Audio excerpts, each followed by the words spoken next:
नमस्कार, आप देख रहे हैं आपका पसंदीदा कार्यक्रम कालचक्र। मैं हूं पूजा और मेरे साथ हैं प्रश्न कुंडली विशेषज्ञ पंडित सुरेश पांडे जी। पंडित जी, बहुत बहुत स्वागत है आपका। धन्यवाद। पूजा पाठ हो, कोई शुभ काम हो या फिर हवन हो, मंत्र से साधना करने का हमारे शास्त्रों में विशेष महत्व बताया गया है और खास तौर पर माला पर की गई मंत्र साधना ज्यादा फलदायी और ज्यादा असरदार होती है। लेकिन क्या आपने कभी यह सोचा है कि मंत्र की शुरुआत ओम से ही क्यों होती है? क्यों मंत्र के अंत में स्वाहा, नमः, फट जैसे शब्दों का उच्चारण किया जाता है?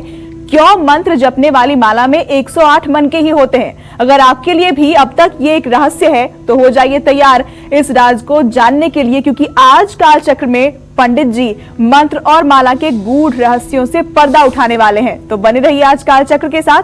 अपनी चर्चा को हम शुरू करें उससे पहले आइए जानते हैं आज का शुभ मुहूर्त। 28 अक्टूबर 2020 दिन बुधवार। आज आश्विन शुक्ल पक्ष की द्वादशी तिथि है, दोपहर 12:54 तक। उसके बाद त्रयोदशी तिथि शुरू होगी। पूर्वाषाढ़ नक्षत्र सुबह 9:11 तक। उसके बाद उत्तरा भाद्रपद नक्षत्र शुरू होगा। व्याघात योग रात 1:50 तक। इसके बाद हर्षण योग शुरू होगा। आज प्रदोष व्रत भी है और आज के कुछ खराब मुहूर्त भी हैं, जैसे राहु काल बुधवार के नाते दोपहर 12 बजे से 1:30 बजे तक है। यमगंड काल सुबह 9:17 से 9:17 तक ही है। तो इस तरह से ये आज का शुभ मुहूर्त रहा। और चलिए आज की इस महत्वपूर्ण चर्चा की शुरुआत करते हुए जानते हैं कि मंत्रों की शुरुआत ओम शब्द से ही क्यों की जाती है। ओम शब्द के महत्व, इसकी महानता और महिमा के बारे में पंडित जी से समझते हैं। पंडित जी बताएं, ओम शब्द की महिमा क्या है? देखो पूजा, जिस महिमा के बारे में तुम कह रही हो, इसकी महिमा तो शेष महेश भी नहीं बता पाते हैं।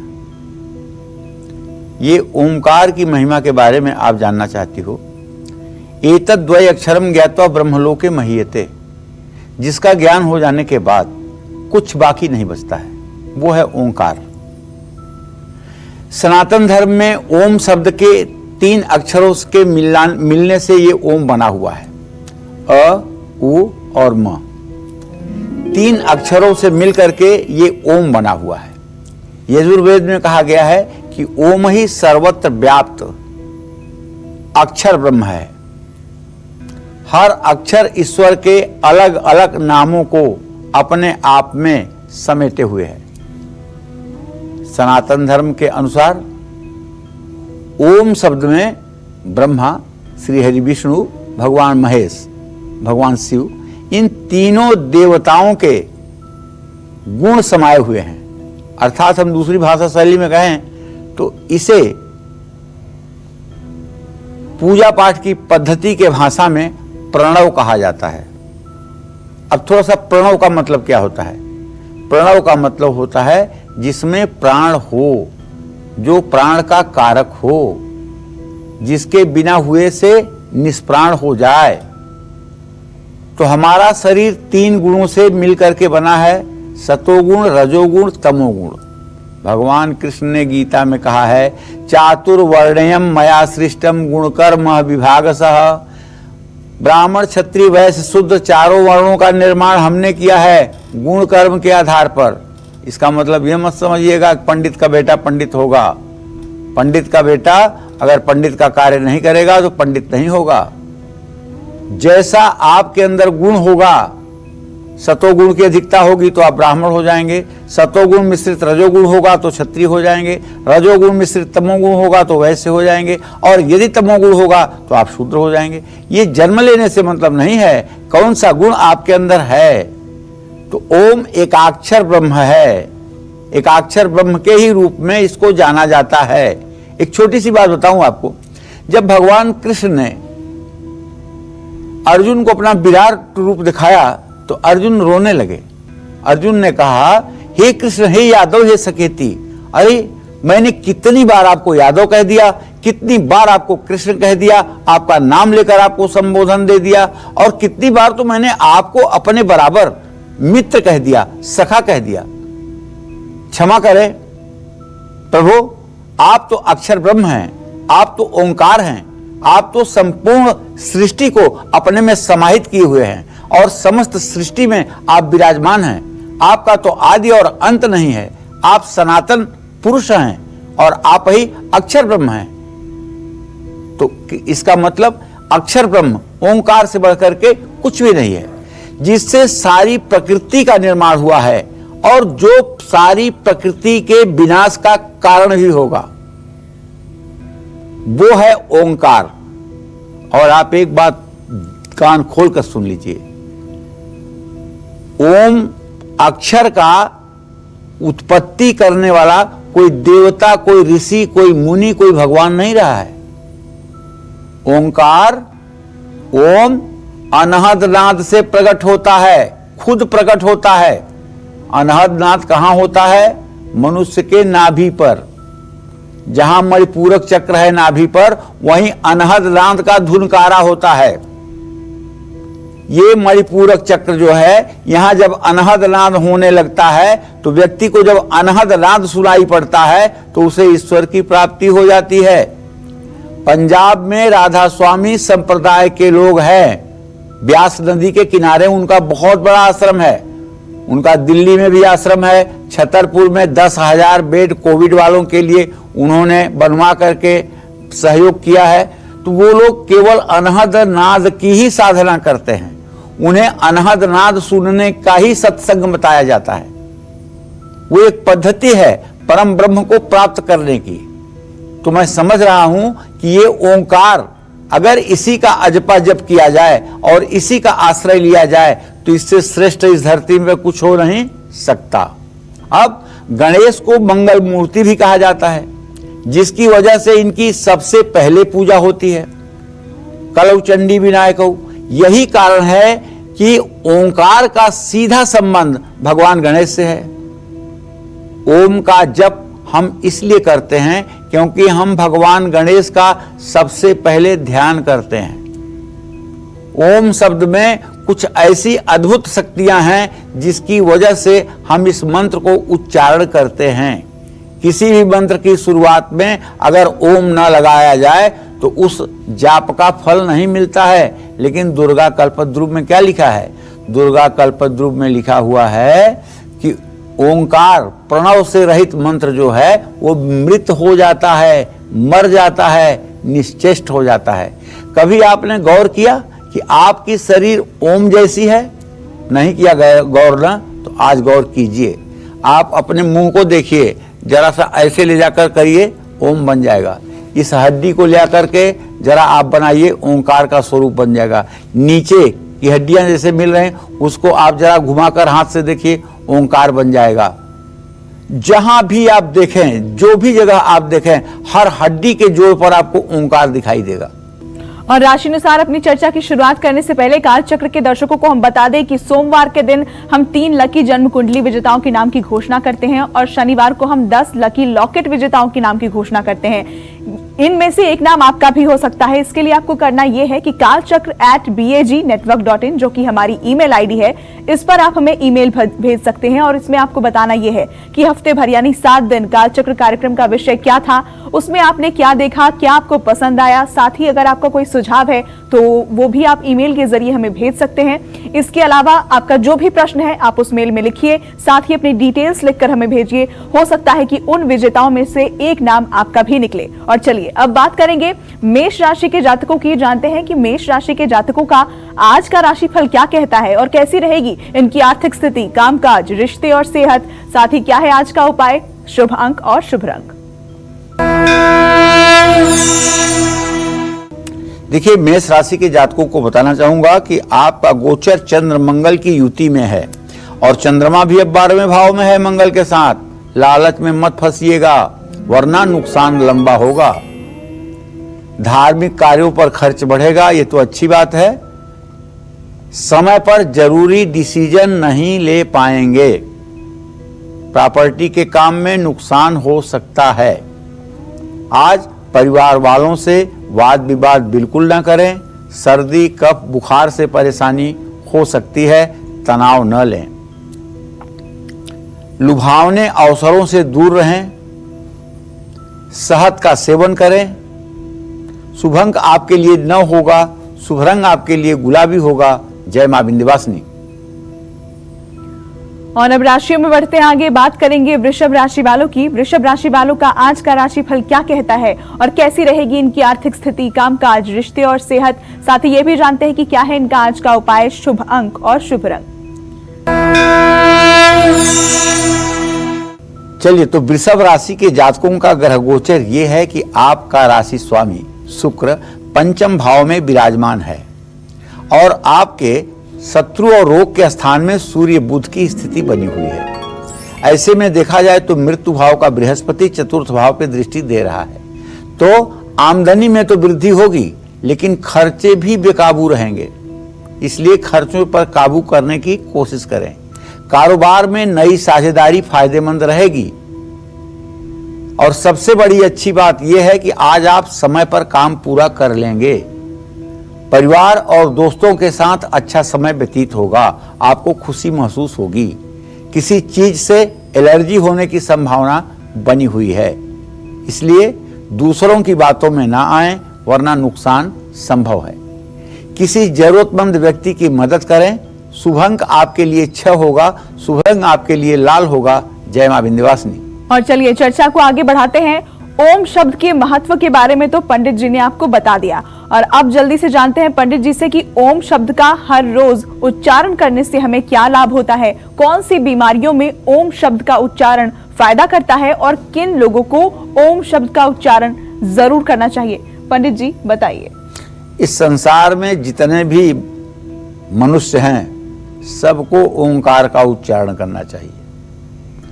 ओम का उच्चारण नियमित करने से शरीर में एक नई ऊर्जा का संचार होने लगता है।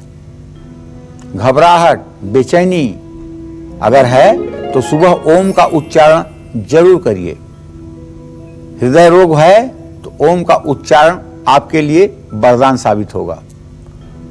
ओम का उच्चारण हृदय की गति और रक्त के प्रवाह को संतुलित करता है। ओम का उच्चारण करने से पाचन शक्ति अच्छी रहती है। ओम का उच्चारण करने से नींद न आने की समस्या दूर हो जाती है। ब्लड प्रेशर, शुगर के रोगियों को हर रोज सुबह 108 बार ओंकार का उच्चारण जरूर करना चाहिए। ओम का उच्चारण करने से व्यवहार में शालीनता आती है। जानते हैं एक बात, अगर आप कहीं ऐसी जगह पे रहते हैं जहां आपको खुद नेगेटिविटी महसूस होती है, आपको अपने बेडरूम में, स्टडी रूम में या फिर ड्राइंग रूम में आप उठ के चल कर भी करने लगते हैं, आपको बैठना ठीक नहीं लग पाता है, आप बार बार घड़ी पे निगाह डालते हैं कि कब समय पूरा हो यहां से मैं उठ के जाऊं। इसके लिए मैं आपको बता रहा हूं, ओंकार का अगर उद्गीत प्राणायाम किया जाए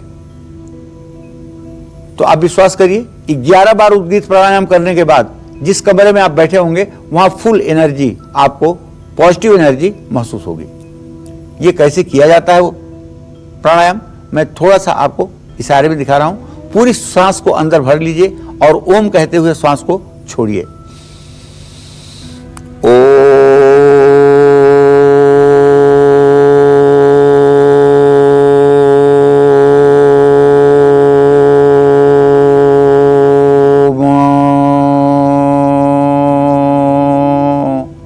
इस तरह से 11 बार आप श्वास लीजिए, उसको धीरे धीरे छोड़िए।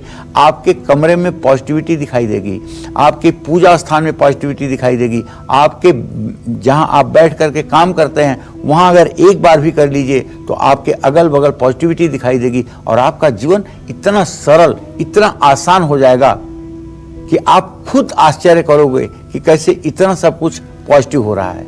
तो ओंकार का जप अपने आप में बहुत महत्व रखता है। राशियों में आगे बढ़ने से पहले आपको बता दें कि सोमवार के दिन हम घोषणा करते हैं 3 लकी जन्म कुंडली विजेताओं के नाम की और शनिवार को हम बताते हैं कि 10 लकी लॉकेट विजेता कौन है। आप भी बन सकते हैं लॉकेट विजेता या जन्म कुंडली विजेता। इसके लिए आपको करना यह है कि kalchakra@bagnetwork.in जो कि हमारी ईमेल आईडी है, इस पर आप हमें ईमेल भेजें और हमें यह बताएं कि कालचक्र कार्यक्रम में हफ्ते भर यानी 7 दिन जो कार्यक्रम था उसका विषय क्या था, क्या आपको उसमें पसंद आया, और साथ ही अगर कोई भी सुझाव आप हमें देना चाहते हैं कार्यक्रम के लिए तो वो भी आप उस ईमेल के जरिए हमें भेज सकते हैं, अपना प्रश्न पूछ सकते हैं और साथ में अपने डिटेल्स लिखना मत भूलिएगा। चलिए अब बात करेंगे मिथुन राशि वालों की। जानते हैं कि मिथुन राशि वालों का आज का राशिफल क्या कहता है और कैसा रहेगा इनका आज का पूरा दिन। देखिए, मिथुन राशि को बताऊं कि आपके व्यय भाव में राहु की स्थिति है और आपके धन भाव का स्वामी चंद्रमा इस समय आपके आजीविका के स्थान में है, मंगल के साथ है, लक्ष्मी योग बना रहा है। तो भाई देखिए, भले परिस्थितियां आपके अनुकूल हैं लेकिन समझ करके ही कहीं पैसा लगाइएगा। कोई आज महत्वपूर्ण टेंडर, वर्क ऑर्डर आपको मिलने वाला है, हर काम में सफलता मिलेगी।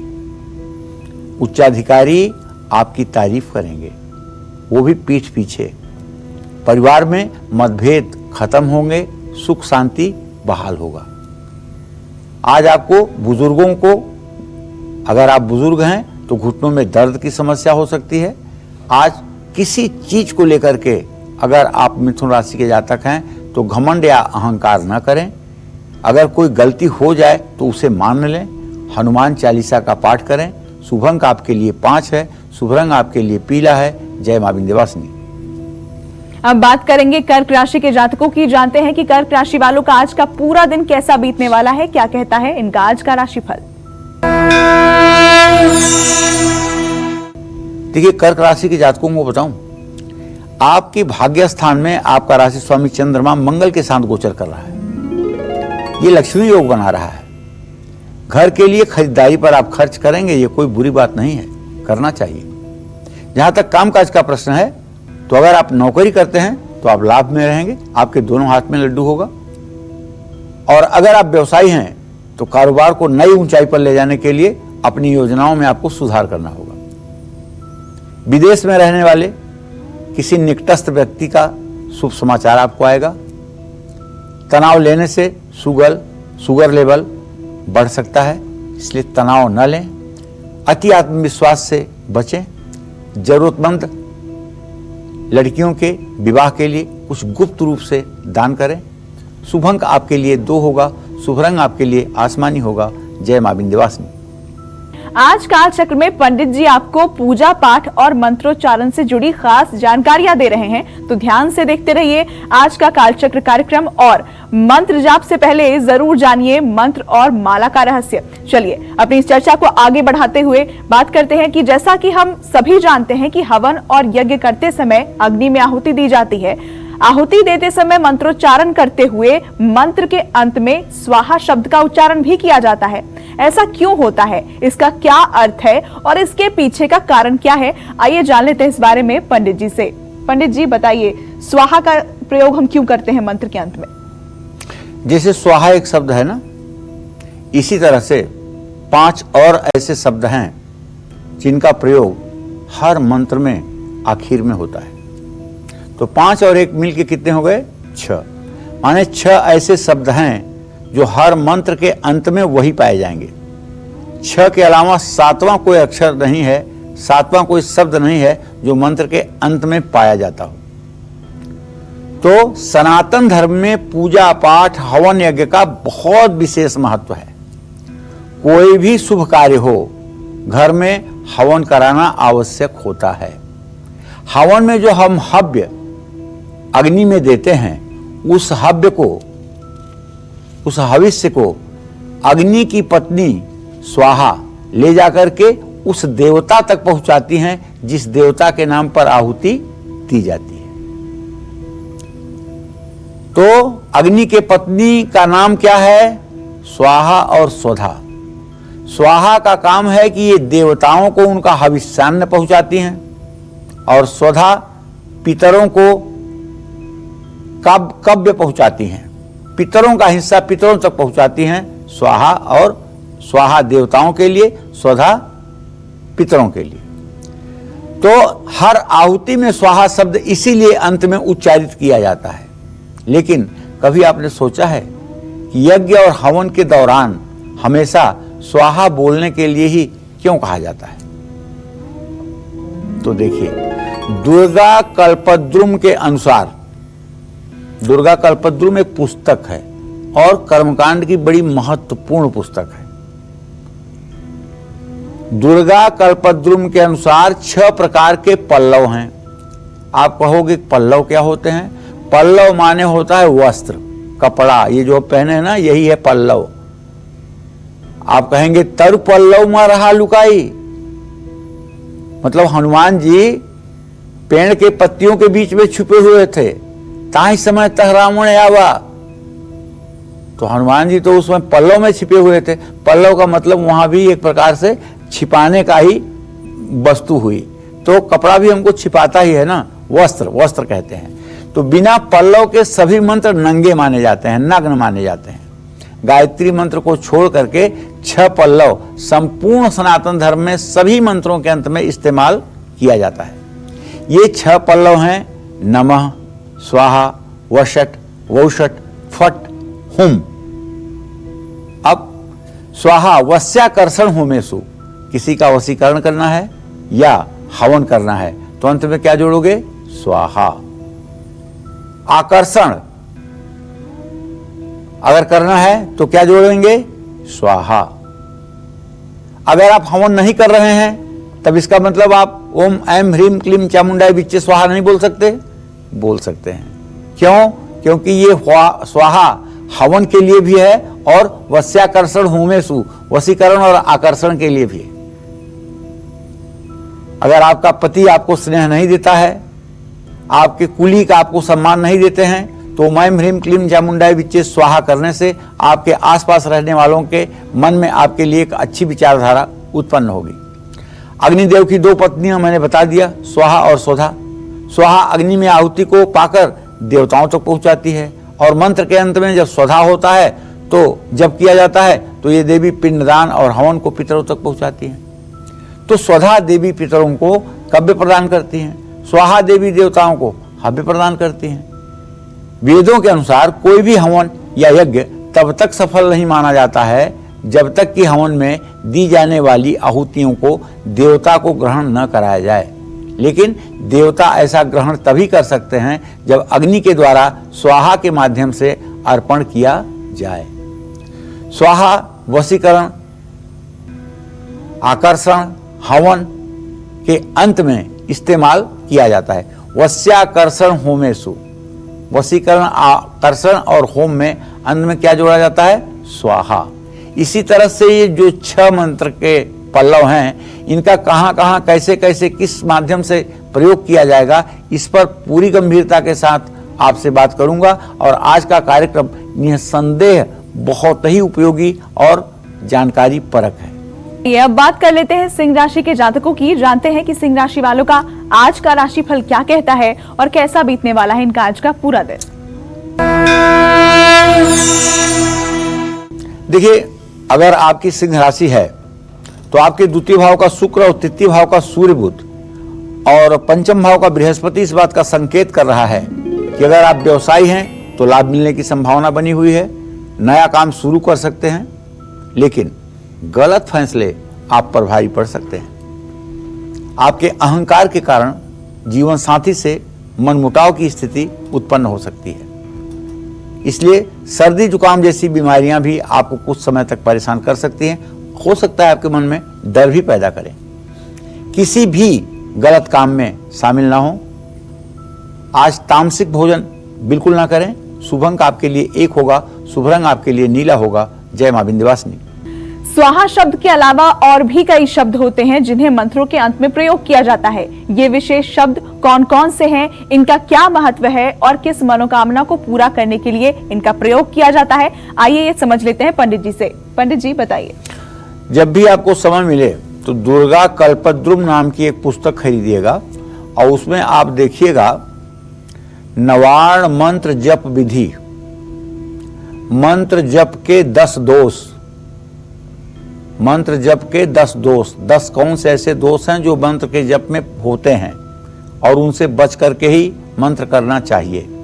तो जब आप पढ़ेंगे तो उसमें आपको लिखा होगा मृत, नग्न, निवीर्य, सुप्त, स्वप्नित, इस तरह से आपको उनके जो दुर्गुण हैं वो 10 दुर्गुण मिलेंगे।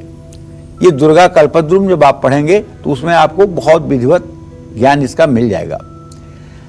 मंत्र के अंत में नमः जब लगाया जाता है तो इसका मतलब होता है कि शांतिक और पौष्टिक कार्यों के लिए नमः जोड़ा जाता है। जैसे ओम ऐं ह्रीं क्लीं चामुंडाय विच्चे नमः, इसका मतलब हम शांति चाहते हैं, हम पुष्टि चाहते हैं और हमारी कोई जिज्ञासा नहीं है। और वशट किसी को वश में करने के लिए इस्तेमाल किया जाता है। अगर मंत्र के अंत में वशट बोला जाए, मैं तो कहूंगा किसी को अपने बस में करने की जरूरत ही ना है, आप अपने मन को अपने बस में करिए, ठीक है ना। ओम ऐं ह्रीं क्लीं चामुंडाय विच्चे वशट, अगर वशट करते हुए और आप ध्यान दो कि मेरा मन मेरे बस में रहे, क्योंकि ये मतवाला सारी इंद्रियों को डगमग कर देता है और सारी इंद्रियां इसको डगमग कर देती हैं, इसलिए आपका मन आपके बस में रहे, वशट शब्द का मंत्र के अंत में आप इस्तेमाल करें। वौषट लक्ष्म्यादि साधक, अब तीसरे पल्लव पर आ गया हूं, वौषट। साफ साफ दुर्गा कल्पद्रुम में लिखा है वौषट लक्ष्म्यादि साधक, जो महालक्ष्मी की साधना करते हैं, जो महालक्ष्मी को साक्षात देखना चाहते हैं, जो महालक्ष्मी की साक्षात कृपा दृष्टि को महसूस करना चाहते हैं, उन्हें मंत्र के अंत में वौषट का उच्चारण करना चाहिए। ओम ऐं ह्रीं क्लीं चामुंडाय विच्चे वौषट। और जिस मंत्र के अंत में वौषट शब्द का प्रयोग होता है वो मंत्र शीघ्र ही लक्ष्मी की कृपा दिलाता है। अब चौथा अक्षर क्या है? फट। फट माने होता है पल्लव। फट एक पल्लव है, ये उच्चाटन के लिए प्रयुक्त होता है। अब देखिए इसका प्रयोग तो बहुत बुरे में लोग करते हैं, अपने दुश्मनों का दिमाग विचलित हो जाए इसके लिए इस मंत्र का प्रयोग करते हैं। लेकिन जब इस मंत्र को भगवान शिव ने बनाया तो उन्होंने सोचा कि ये इसलिए मनुष्य अपनी दुष्प्रवृत्तियों को, अपनी बुरी आदतों का उच्चाटन करे अपने शरीर से, इसलिए फट शब्द का प्रादुर्भाव हुआ। लेकिन अब क्या हो रहा है कि दुश्मन का दिमाग कैसे डिस्टर्ब हो जाए, इसलिए फट का इस्तेमाल हो रहा है। गलत इस्तेमाल हो रहा है, नहीं करना चाहिए। फट शब्द जोड़कर अपने शरीर की दुर्गुण, अपनी दुर्बुद्धि का उच्चाटन करना चाहिए। देखिए अब हमने 4 चीजें तो आपको बता दी। अब 5वां शब्द है हंग। हंग शब्द का प्रयोग मारण के लिए होता है, हुम भी कहते हैं। ये मनुष्य को अपने शरीर के अंदर रहने वाली वासना, कामना, क्रोध, आसक्ति, ये सब जो दुर्गुण हैं इनका मारण करना चाहिए। मृत्यु सर्वहरश्चाहम उद्भवश्च भविष्यताम कीर्ति श्रीवाक्च लक्ष्मी नाम स्मृति मेधा धृति क्षमा। इतना आसान नहीं है भाई कि आप अपने क्रोध पर नियंत्रण कर लें। आप सब कुछ कर सकते हैं। आपकी यश कीर्ति पूरे भारत में हो सकती है, आपके पास लक्ष्मी अपार हो सकती है, आपकी याददाश्त बहुत अच्छी हो सकती है, आपका ज्ञान बहुत बढ़िया हो सकता है, लेकिन कोई आपके मुंह पे गाली दे और आप उसको कहो कि श्रीमान ठीक है, ये होना असंभव है। क्योंकि क्षमा जो है ये भी ईश्वर का एक रूप है। और बहुत बड़ी बात है, बड़े बड़े साधु महात्माओं को देखा गया है, स्तोत्रम कस्य न तुष्यते, प्रशंसा किसको अच्छी नहीं लगती, अर्थात सबको प्रशंसा अच्छी लगती है। और सामने किसी को बुरा कह दिया जाए तो ये इंद्रियां मन को वो करने पर मजबूर कर देती हैं जिसे मन कभी सोच नहीं सकता। इसलिए ये हुम जो है अपने अंदर की क्रोध, आसक्ति, वासना, इन सब चीजों को खत्म करने के लिए प्रयोग करिए, न कि किसी का जान मारने के लिए इस पल्लव का प्रयोग करें। तो इसका इस्तेमाल कुछ दूसरे लोग बुरे कर्मों के लिए करते हैं, जो गलत ही नहीं, बहुत गलत है। और आइए अब बात करते हैं कन्या राशि वालों की। जानते हैं कि कन्या राशि के जातकों की आर्थिक स्थिति, कामकाज, रिश्ते और सेहत कैसे रहने वाले हैं। साथ ही क्या है आज का उपाय, शुभ अंक और शुभ रंग।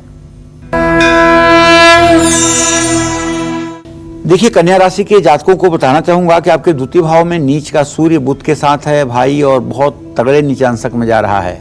ऐसे में धन चोरी की संभावना है। अगर आप यात्रा कर रहे हैं तो अपने सामान के प्रति पूरा सतर्क रहें, और कहीं पैसा लगा रहे हैं तो 100 बार सोच समझ करके पैसा का निवेश करें।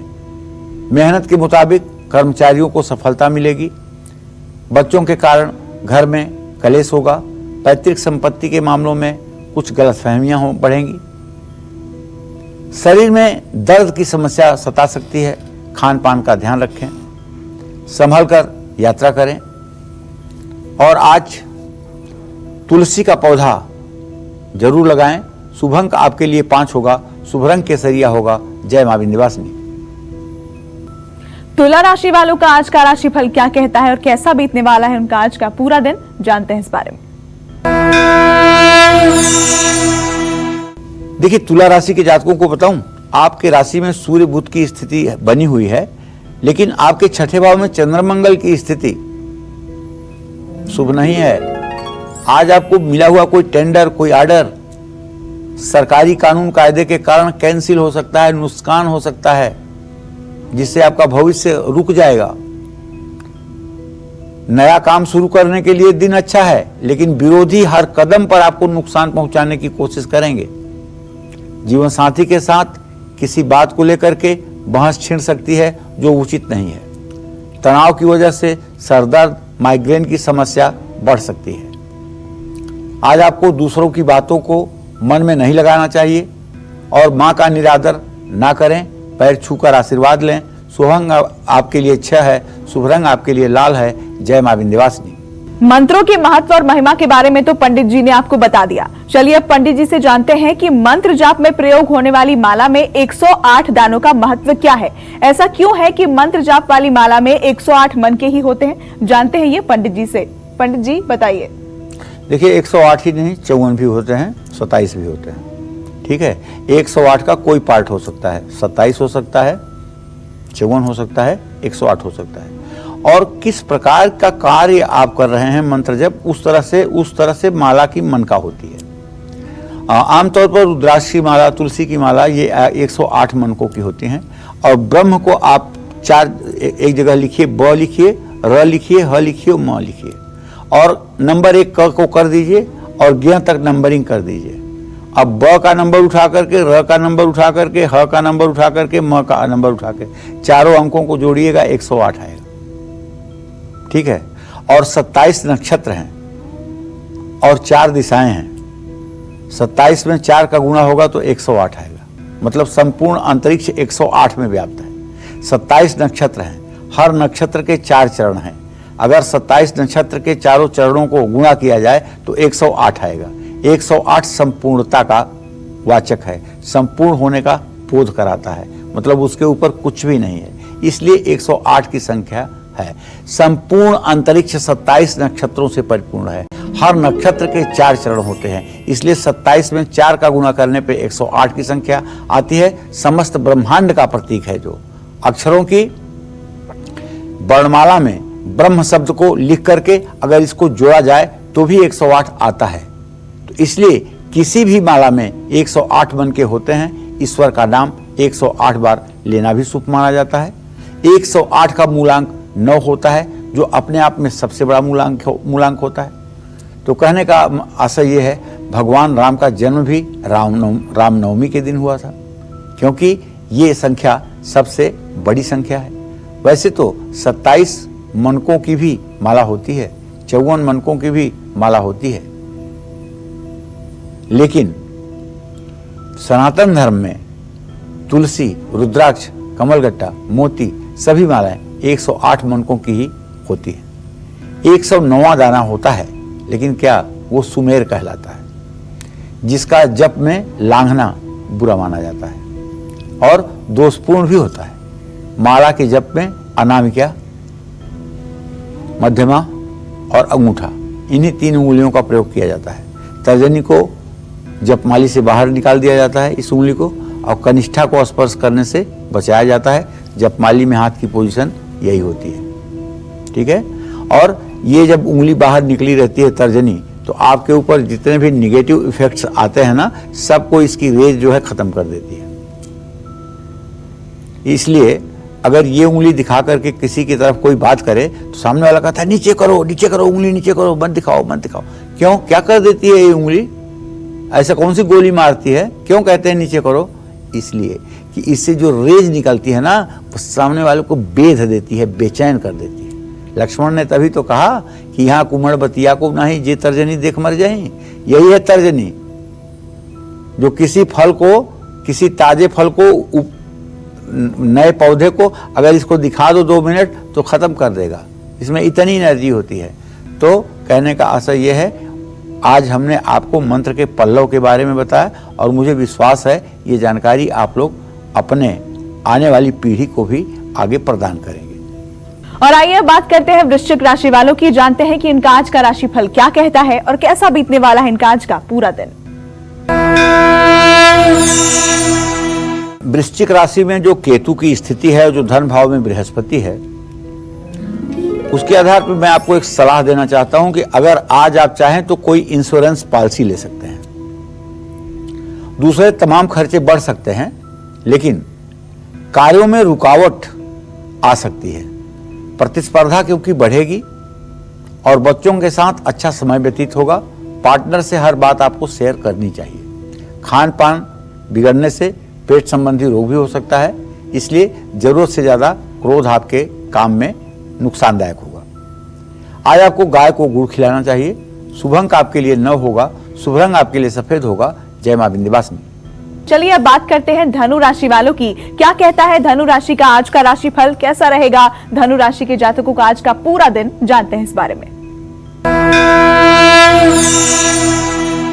धनु राशि में बृहस्पति का होना और चतुर्थ भाव में चंद्र मंगल की युति साफ संकेत कर रही है कि आज आप फिजूल खर्ची करेंगे। मेरा सुझाव मानिए, फिजूल खर्ची और वाहवाही पर रोक लगाइए। कामकाज साझेदारी से नया काम आप शुरू कर सकते हैं। किसी करीबी की नाराजगी का सामना भी करना पड़ सकता है। आज पुरानी बीमारियों से तो आपको छुटकारा मिलेगा, लेकिन किसी का अपमान या किसी का इंसल्ट ना करें। मीठा बोलने की कोशिश करें, और अगर कहीं बोलना नहीं आवश्यक है तो मौन रहें। तामसी भोजन बिल्कुल ना करें। किसी प्रकार के नशा का सेवन ना करें। शुभ अंक आपके लिए 3 होगा, शुभ रंग आपके लिए हरा होगा। जय मां विंध्यवासिनी। चलिए अब बात करते हैं मकर राशि वालों की, जानते हैं कि आज उनका भाग्य कितना मजबूत है। आपके राशि में शनिदेव की स्थिति और आपके पराक्रम भाव में चंद्रमंगल की स्थिति आपके आमदनी को बढ़ाएगी। खूब बचत करने में आप कामयाब रहेंगे। भविष्य में ये धन आपके काम आएगा।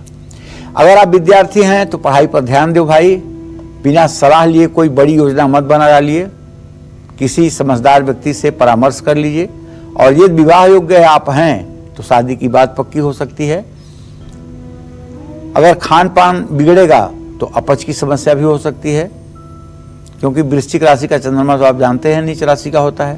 तो आज कोई महत्वपूर्ण फैसला न लीजिए। किसी अनाथ आश्रम में अनाज का दान करिए। शुभ अंक आपके लिए 8 होगा, शुभ रंग आपके लिए क्रीम होगा। जय मां विंध्यवासिनी। अब बात करेंगे कुंभ राशि वालों की, जानते हैं कि कुंभ राशि वालों का भाग्य आज कितना मजबूत है, कैसा बीतने वाला है उनका आज का पूरा दिन। देखिए, कुंभ राशि के जातकों को बताऊं तो आपके द्वितीय भाव में मंगल चंद्रमा और व्यय भाव में शनि ये कह रहे हैं कि आज आप अनावश्यक खर्चों को रोकिए और शेयर बाजार में 1 रुपया न निवेश करिए, क्योंकि आज का आपका आर्थिक पक्ष मजबूत नहीं है। कारोबारी अपनी योजनाओं को गुप्त रखें, वरना हाथ से मौका गंवाएंगे। पति पत्नी में बीच की गलतफहमी दूर हो जाए, ऐसा उपाय करिए।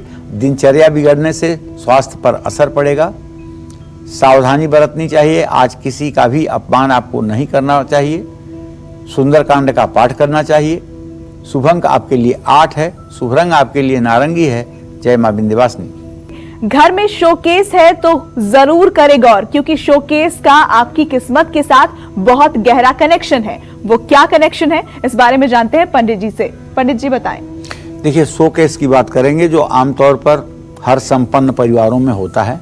शोकेस के ऊपर कभी भी कोई बैग, गिफ्ट बॉक्स या घड़ी या अतिरिक्त कोई सामान नहीं रखना चाहिए।